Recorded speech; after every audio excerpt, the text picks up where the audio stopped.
If you did hear some rumbling today, it probably was not that earthquake. We did get a few calls to the newsroom asking about a noise, and the most likely answer is Stennis Space Center.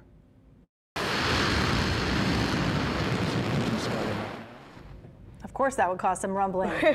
We reached out to the officials there who told us that NASA and several commercial aerospace companies regularly perform tests out there.